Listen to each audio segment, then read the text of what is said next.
सभी भक्तों को राधे राधे। जय श्री कृष्णा। बोल भोलेनाथ की जय।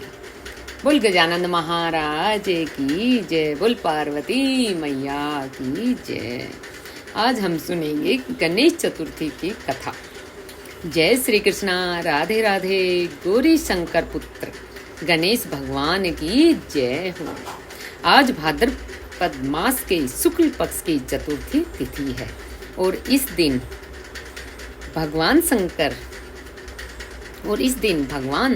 शंकर के लाडले श्री गणेश के जन्मदिन के रूप में मनाया जाता है। गणेश चौथे सनातन धर्म का एक प्रमुख त्योहार है और इस त्योहार को पूरे देश में धूमधाम से मनाया जाता है। इस दिन भक्त बहुत धूमधाम और खुशी के साथ गणपति बप्पा को अपने घर पर विराजमान करते हैं और संकल्प के अनुसार उनकी स्थापना करने के बाद उनका पूजन करके फिर उनका विसर्जन किया जाता है। वैसे तो इस त्योहार को पूरे देश में बहुत ही धूमधाम से मनाया जाता है, लेकिन महाराष्ट्र और कर्नाटक में इस त्योहार की अलग ही बात होती है। गणेश चतुर्थी को गणेश चौथे या फिर डंडा चौथे के नाम से भी जानते हैं।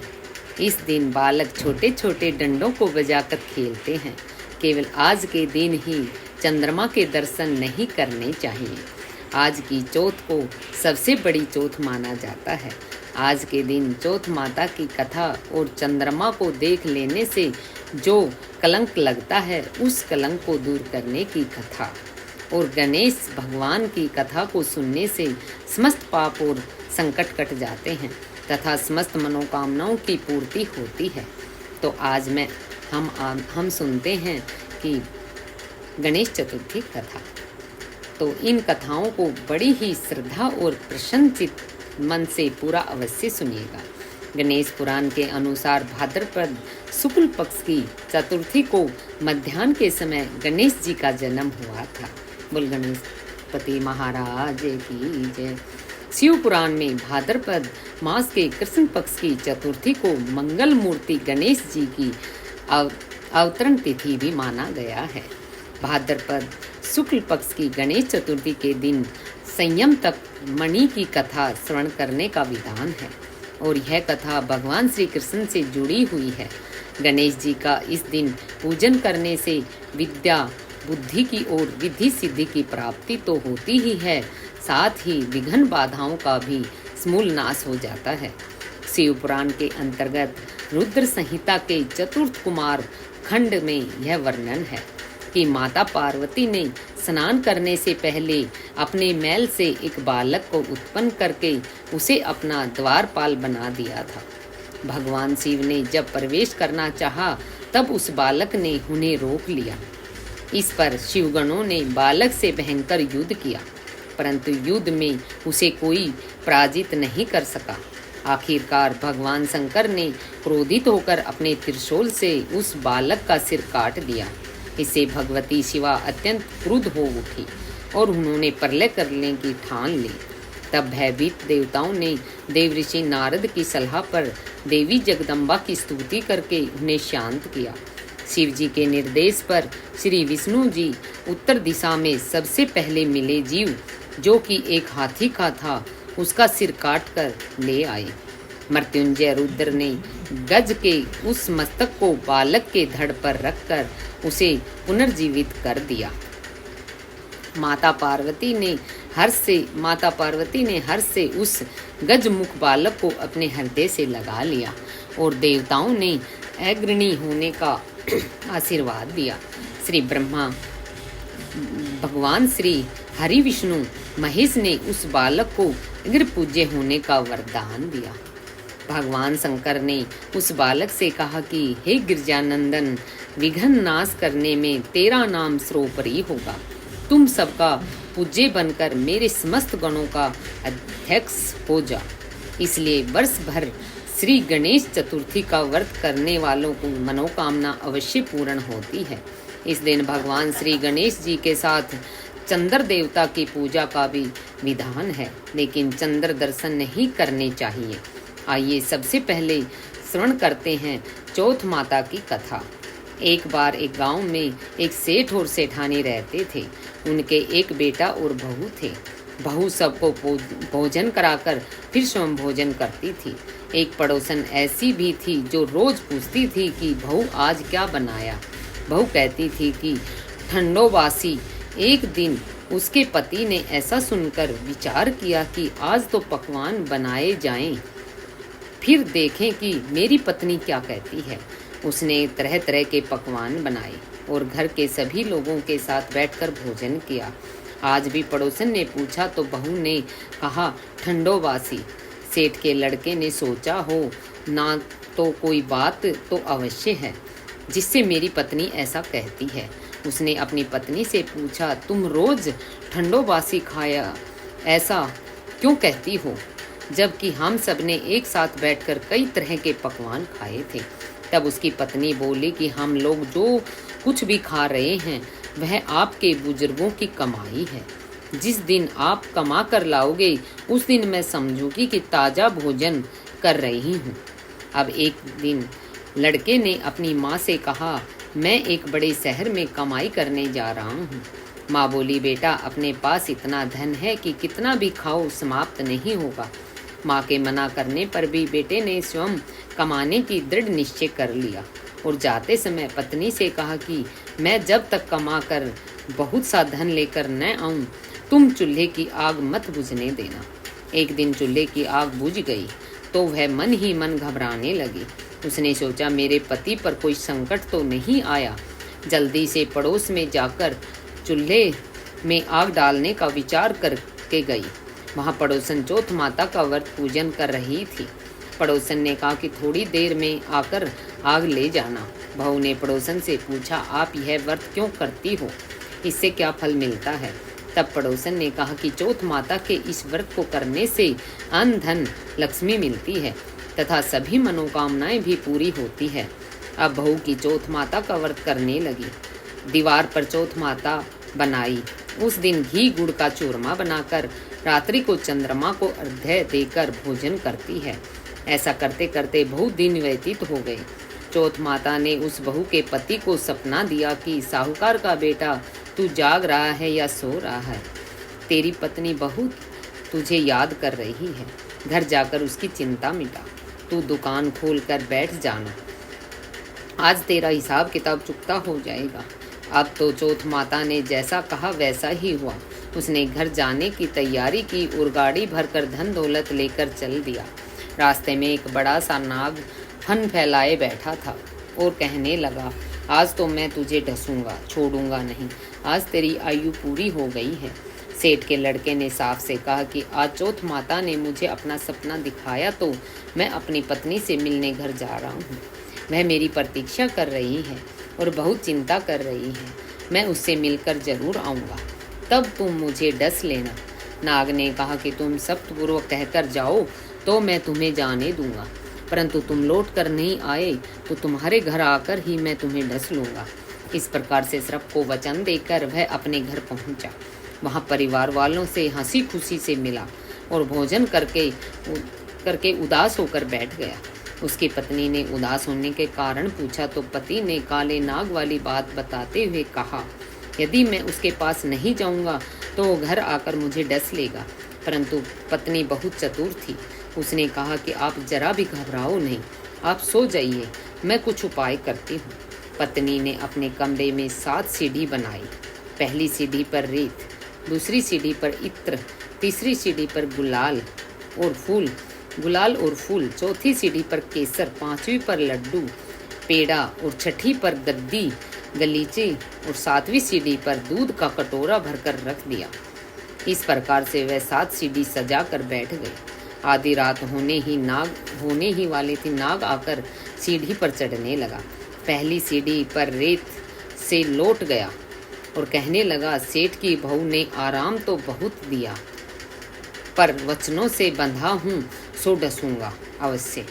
इसी प्रकार 7 सीढ़ियों पर नाग आराम करता हुआ और कहता हुआ कि ढसूंगा जरूर। कमरे में पहुँचने ही वाला था कि चौथ माता ने विचार किया कि यदि मैं इसे नहीं बचाऊंगी तो संसार में धर्म कर्म और व्रत पूजन को कौन मानेगा। अब तो गणेश जी, चंद्रमा जी और चौथ माता ने उसे बचाने का विचार किया। चंद्रमा जी ने उजाला किया, चौथ माता ढाल बनी और गणेश जी ने तलवार लेकर नाग को मार दिया और ढाल से ढक दिया। अब बहू भी थकी हारी सो गई। दिन उगा तो लोग बेटे से मिलने आए, परंतु बेटा और बहू तो उठे ही नहीं थे। बहुत देर हो गई तो माँ उन्हें उठाने लगी। उसने अर्थात लड़के की माँ ने 7 सीढ़ियों पर जो कुछ देखा तो वह बहुत घबरा गई और बेटे बहू को आवाज़ लगाई। बेटा और बहू उठे तो देखा कि एक ढाल तलवार वहाँ पड़ी हुई है। अब ढाल उठाई तो देखा कि वहाँ काला नाग वहाँ मरा हुआ पड़ा था। बेटा बहू ने सोचा कि आज तो धर्म कर्म की आड़ से भगवान गणेश जी और चौथ माता ने अपनी रक्षा की है। हे चौथ माता, आपने जैसे सेठ के बेटे बहू की रक्षा की, वैसी ही सबकी रक्षा कीजिएगा। बोलिए चौथ माता की जय। बोली गौरी पुत्र गणेश भगवान की जय। अब आइए सुनते हैं गणेश चतुर्थी की कथा। पौराणिक कथा के अनुसार एक बार देवी पार्वती जी ने गणेश जी से पूछा, हे पुत्र गणेश, चतुर्थी को संकट नाशन चतुर्थी क्यों कहा गया है और उस दिन का व्रत किस प्रकार से किया जाता है तथा उसकी कथा क्या है, मुझसे विस्तार पूर्वक कहिए।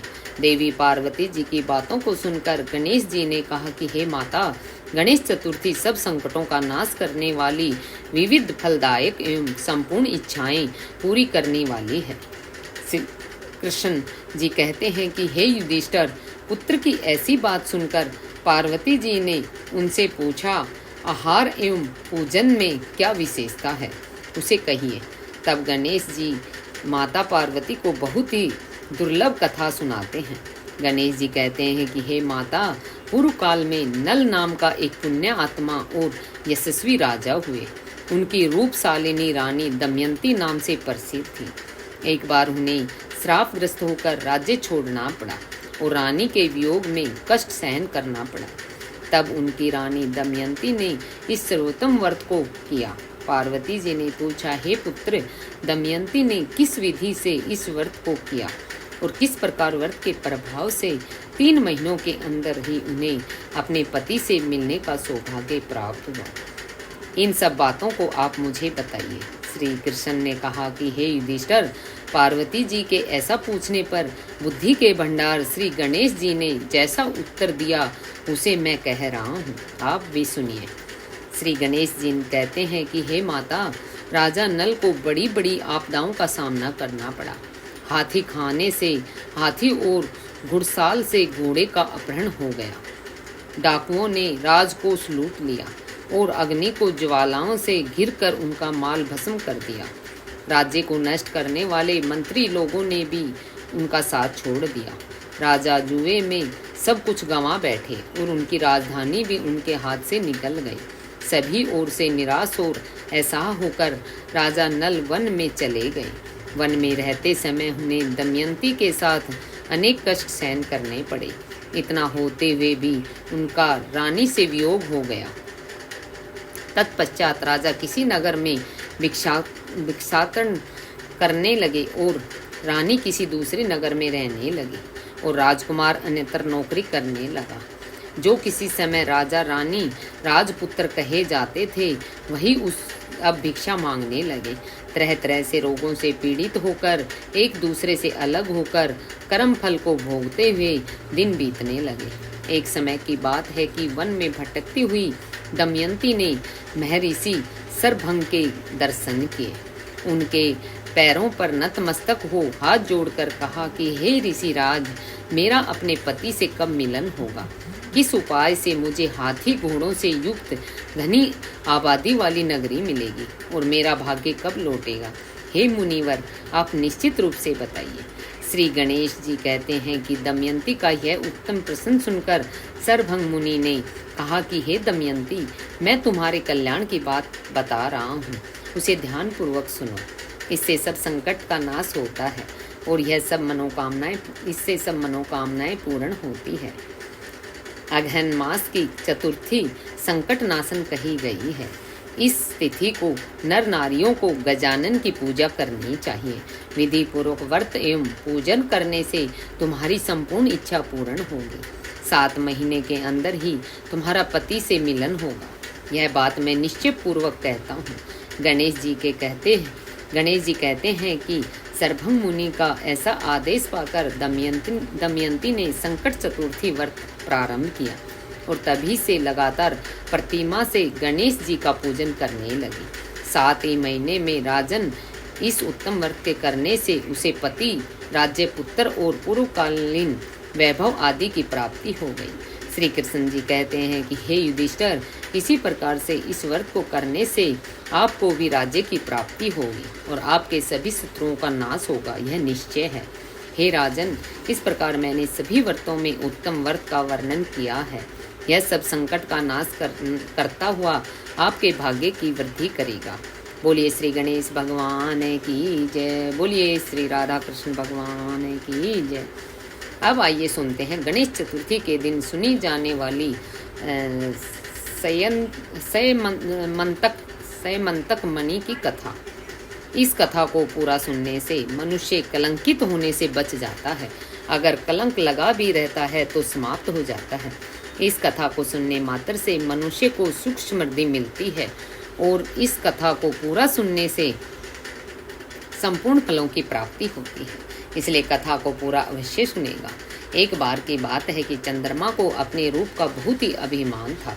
गणेश चतुर्थी के दिन गणेश जी के गज मुख एवं लंबोदर रूप को देखकर चंद्रमा ने उनकी हंसी उड़ा दी। गणेश जी इससे नाराज हो गए और चंद्रमा को श्राप दिया कि आज से जो भी तुम्हें देखेगा उसे झूठा कलंक लगेगा। गणेश जी के श्राप से चंद्रमा दुखी हो गए और घर में छुपकर बैठ गए।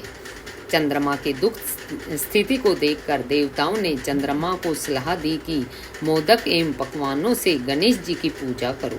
गणेश जी के प्रसन्न होने से श्राप से मुक्ति मिलेगी। चंद्रमा ने गणेश जी की पूजा की और उन्हें प्रसन्न किया। तब गणेश जी ने कहा कि श्राप पूरी तरह समाप्त नहीं होगा, लेकिन अपनी गलती चंद्रमा को याद रहे और दुनिया को भी ये ज्ञान मिले कि किसी के रूप को देखकर उसकी हंसी नहीं उड़ानी चाहिए। इसलिए अब मैं केवल भाद्रपद मास के शुक्ल पक्ष की चतुर्थी के दिन जो भी चंद्रमा को देखेगा उसे झूठा कलंक लगेगा। इसलिए इस दिन चंद्रमा के दर्शन ना करें। यदि भूल से चंद्र दर्शन हो जाएं तो उसके निवारण के लिए सयमंतक मणि की चोरी की कथा का श्रवण करना लाभकारी होता है। गणेश चतुर्थी के दिन गलती से भी अगर चंद्रमा के दर्शन हो जाएं तो सयमंतक मणि की कथा को सुनते हैं।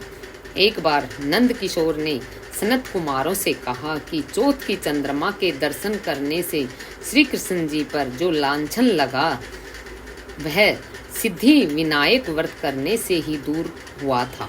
ऐसा सुनकर सनत कुमारों को आश्चर्य हुआ। उन्होंने पूर्ण ब्रह्मा श्री कृष्ण को कलंक लगने की कथा पूछी। नंद किशोर ने बताया कि एक बार जरासंध के भय से श्री कृष्ण समुद्र के मध्य नगरी बसाकर रहने लगे। इसी नगरी का नाम आजकल द्वारकापुरी है।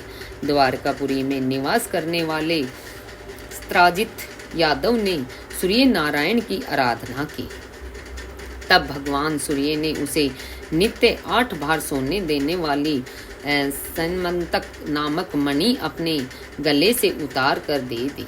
मणि पाकर स्त्राजित यादव जब समाज में गया तो श्री कृष्ण ने उस मणि को प्राप्त करने की इच्छा व्यक्त की। तथा यह मणि श्री कृष्ण जी को ना देकर अपने भाई प्रसेनजीत को दे दी। एक दिन प्रसेनजीत घोड़े पर चढ़कर शिकार के लिए गया। वहां एक शेर ने उसे मार डाला और मणि ले ली। रीछों का राजा जामवंत उस सिंह को मारकर मणि लेकर गुफा में चला गया। जब प्रसेनजीत कई दिनों तक शिकार से वापस नहीं लौटा तो स्त्राजित को बड़ा दुख हुआ। उसने सोचा कि कृष्ण जी ने ही मणि प्राप्त करने के लिए मेरे भाई का वध कर दिया होगा। अतः बिना किसी प्रकार की जानकारी जुटाए उसने प्रचार कर दिया कि श्री कृष्ण ने प्रसेनजीत को मारकर सयमंतक मणि को छीन लिया है। इस लोक निंदा के निवारण के लिए श्री कृष्ण बहुत से लोगों के साथ प्रसेनजीत को ढूंढने वन में गए। वहां पर प्रसेनजीत को शेर द्वारा मार डालना और शेर को रीछ द्वारा मारने के चिन्ह उन्हें मिल गए। रीछ के पैरों की खोज करते करते वे जामवंत की गुफा पर जा पहुंचे। गुफा के भीतर चले गए। वहां उन्होंने देखा कि जामवंत की पुत्री उस मणि से खेल रही है। श्री कृष्ण को देखते ही जामवंत युद्ध के लिए तैयार हो गया। फिर क्या था, युद्ध छिड़ गया। गुफा के बाहर श्री कृष्ण ने साथियों ने उनकी 7 दिन तक प्रतीक्षा की। फिर वे लोग उन्हें मरा जानकर पश्चाताप करते हुए द्वारकापुरी लौट गए। इधर 21 दिन तक लगातार युद्ध करने पर भी जामवंत श्री कृष्ण जी को पराजित न कर सके। तब उसने सोचा कि कहीं यह वह अवतार तो नहीं है जिसके लिए मुझे रामचंद्र जी का वरदान मिला था।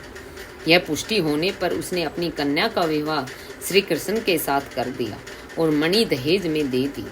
श्री कृष्ण जी जब मणि वापस लाए तो उत्तराजित अपने किए हुए पर बड़े लज्जित हुए। इस लज्जा से मुक्त होने के लिए उसने भी अपनी पुत्री का विवाह श्री कृष्ण जी के साथ कर दिया। कुछ समय के बाद श्री कृष्ण जी किसी काम से इंद्रप्रस्थ चले गए। तब अक्रूर और ऋतुवर्मा राय से सतंध्वा यादव ने स्त्राजित को मारकर मणि को कब्जे में ले ली। स्त्राजित की मौत का समाचार जब श्री कृष्ण जी को मिला तो वे तत्काल द्वारका पहुंचे। वे सतधनवा को मारकर मणि छीनने को तैयार हो गए। इस कार्य में सहायता के लिए बलराम जी भी तैयार थे। यह जानकर सतधनवा ने मणि अक्रूर को दे दी और स्वयं भाग निकला। श्री कृष्ण ने उनका पीछा करके उसे मार तो डाला, पर मणि उन्हें नहीं मिल पाई। बलराम जी भी वहां पहुंच गए। तब श्री कृष्ण जी ने उन्हें बताया कि मणि उसके पास नहीं है। बलराम जी को विश्वास नहीं हुआ। वे अप्रसन्न होकर चले आए। श्री कृष्ण जी ने द्वारका लौटने पर लोगों ने उनका भारी अपमान किया। तत्काल यह समाचार फैल गया कि सन्मत्तक मणि के लोभ में श्री कृष्ण ने अपने भाई को त्याग दिया है। श्री कृष्ण इस अकारण प्राप्त अपमान के शोक में डूब गए कि वे सहसा वहां नारद जी आ गए। उन्होंने श्री कृष्ण जी को बताया कि आपने भाद्रपद शुक्ल चतुर्थी के चंद्रमा का दर्शन किया था, इसी कारण आपको इस तरह लांछन सहना पड़ा है। श्री कृष्ण जी ने पूछा कि हे नारद, चौथ के चंद्रमा का ऐसा क्या हो गया जिसके कारण उसके दर्शन मात्र से मनुष्य कलंकित होता है। तब नारद जी बोले कि एक बार ब्रह्मा जी ने चतुर्थी के दिन गणेश जी का व्रत किया था। गणेश जी ने प्रकट होकर वर मांगने को कहा तो उन्होंने मांगा कि मुझे सृष्टि की रचना करने का मोह ना हो। गणेश जी क्यों ही तथास्तु कहकर जाने लगे तो उनके विचित्र व्यक्तित्व को देखकर चंद्रमा ने उनका उपहास किया। इस पर गणेश जी ने रुष्ट होकर चंद्रमा को श्राप दिया कि जो भी तुम्हारा मुख देखेगा वह कलंक लगेगा। श्राप देकर गणेश जी अपने लोक चले गए और चंद्रमा मानसरोवर की कुंभियों में छुपा। चंद्रमा के बिना प्राणियों को बड़ा कष्ट हुआ। उनके कष्ट को देखकर ब्रह्मा जी की आज्ञा से सारे देवताओं ने गणेश जी का व्रत किया। सभी देवताओं ने व्रत से प्रसन्न होकर गणेश जी ने वरदान दिया कि अब चंद्रमा श्राप से मुक्त हो तो जाएंगे, परंतु भाद्रपद शुक्ल पक्ष की चतुर्थी को जो भी चंद्रमा के दर्शन करेगा उसे चोरी आदि का झूठा लांछन जरूर लगेगा, किंतु जो मनुष्य प्रत्येक एक दिव्यता को दर्शन करता है रहेगा तो उस लांछन से बच जाएगा। इस चतुर्थी को सिद्धि विनायक व्रत करने से सारे दोष छूट जाएंगे। तब श्री कृष्ण जी ने कलंक से मुक्त होने के लिए यही व्रत किया। कुरुक्षेत्र के युद्ध में युधिष्ठिर ने भगवान श्री कृष्ण जी से पूछा, हे भगवान, मनुष्य की मनोकामना सिद्धि का कौन सा उपाय है? किस प्रकार मनुष्य धन, पुत्र, सौभाग्य और विजय प्राप्त कर सकता है? यह सुनकर श्री कृष्ण जी ने उत्तर दिया, यदि तुम पार्वती पुत्र श्री गणेश का विधि पूर्वक पूजन करो तो निश्चय ही तुम्हें सब कुछ प्राप्त हो जाएगा। तब श्री कृष्ण जी की आज्ञा से युधिष्ठिर जी ने गणेश चतुर्थी का व्रत करके महाभारत का युद्ध जीता था। बोलिए गणेश भगवान की जय। अब आइए अंत में श्रवण करते हैं चौथ माता की कथा, जिसे सुनने मात्र से ही व्रत पूर्ण माना जाता है। बोल चौथ माता की जय। एक नगर में एक बूढ़ी माँ रहती थी। वह अपने बेटे की सलामती के लिए 12 महीनों की चौथ की व्रत करती थी। हर चौथ को पंसारी से थोड़ा सा गुड़ और घी लाकर 4 लड्डू बनाती, एक बेटे को देती, एक से पूजा करती, एक हत्का के लिए निकालती और एक चांद उगने पर खुद खा लेती थी। एक बार उसका मुँह बेटा ताई से मिलने गया। ताई ने बैसाखी चौथ का व्रत रखा था। ताई से पूछा, माँ तो 12 चौथ रखती है। ताई बोली, तेरी माँ तेरी कमाई से तरमाल खाने के लिए 12 चौथ रखती है। तू परदेश जाए तो वह एक भी चौथ नहीं करेगी। लड़के को लगा ताई सच कह रही है। घर आकर माँ से कहा कि मैं परदेश जा रहा हूँ, यहाँ तू मेरी कमाई खाने पीने में उड़ा रही है। माँ ने समझाकर उसे रोकना चाहा, बेटा नहीं माना। माँ ने उसे साथ ले जाने के लिए चौथ माता की आंखें दी और कहा, मुसीबत में यह आंखें तेरी मदद करेगी। वह आंखें लेकर रवाना ही हो गया। घूमते ही वह एक नगर में पहुंचा। उसने देखा कि एक बूढ़ी माँ रोती जा रही है और पुआ बनाती जा रही है। उसने कारण पूछा तो बूढ़ी माँ ने कहा, बेटा इस नगर की पहाड़ी पर एक दैत्य रहता है। पहले वह नगर में आकर कई लोगों को खाने के लिए मार देता था। अब राजा हर घर से एक आदमी दैत्य के पास भेजता है और आज मेरे बेटे की बारी है, इसलिए मैं रो रही हूँ और उसी के लिए पुए बना रही हूँ। मैं बोला, तू पुए मुझे खिला दे माँ, तेरे बेटे की जगह मैं चला जाता हूँ। बूढ़ी माँ ने खीर पुए उसे खिला दिए। खा पी कर वह सो गया। रात को राजा के सैनिक आए। बूढ़ी माँ ने उसे भेज दिया। दैत्य ने सामने पहुँचने पर उसने चौथ माता की आंखें दैत्य की उस तरफ फेंक कर कहा, हे चौथ माता, यदि मेरी माँ मेरी सलामती के लिए व्रत करती है तो दैत्य का सिर कट कर गिर जाए। फिर तुरंत दैत्य का सिर कट गया और लड़का वापस आ गया। राजा ने उसे उपहार देकर विदा किया। चलते चलते वह एक दूसरे राजा के नगर में पहुंचा। उस राज्य में आवा तभी पकता था जब एक इंसान की बलि दी जाती थी। सिपाहियों ने उसे पकड़कर आवे में चुन लिया। लड़के ने चौथ माता के आंखें आवे में डाला और कहा कि हे चौथ माता, यदि मेरी माँ मेरे लिए व्रत करती है तो आवा मेरी बलि के लिए बिना ही झट से पक जाए। ऐसा कहते ही आवा तुरंत पक गया। आवे में से एक मिट्टी की जगह सोने चांदी के बर्तन निकले। अंदर से लड़का बोला, बर्तन धीरे धीरे निकाल कर कहीं मुझे न लग जाए। राजा ने उसे निकलवाया और पूछा कि इस आवे में तुम कैसे बचे। लड़के ने बताया कि उसकी माँ चौथ माता का व्रत करती है, व्रत के कारण ही वह बच गया है। राजा को तब विश्वास नहीं हुआ। उसने एक चांदी की सुराही मंगवाई और कहा कि सुराही की नली से निकल कर दिखाओ, तभी मुझे विश्वास होगा। लड़के ने चौथ माता को याद करके आंखें सुराही में डाल दिया और कहा कि मैं भंवरा बनूं, सुराही से निकल लूं।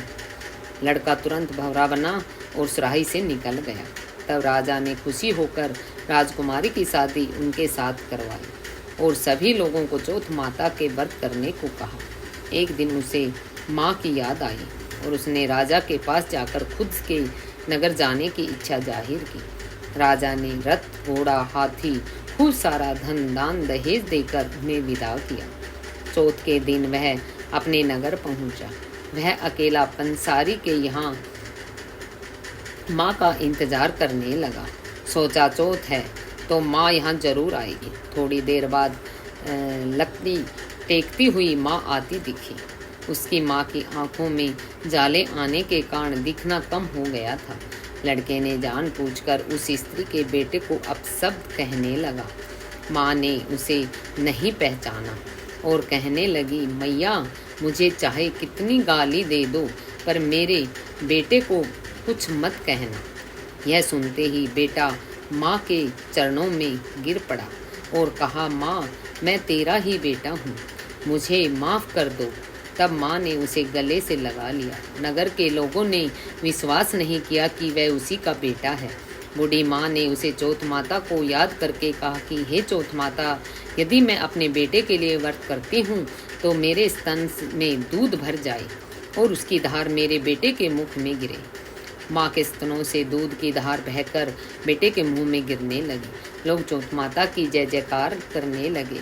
उस नगर के सभी लोग चौथ माता का व्रत करने लगे। हे चौथ माता, जैसी बूढ़ी माँ और उसके बेटे की सहायता की, वैसे हमारी भी करना। कहानी कहने सुनने हुंकार भरने वालों को अपनी कृपा करना। बोलिए चौथ माता की जय। बोल गजानन महाराज की जय। बोल गणेश गणपति महाराज की जय।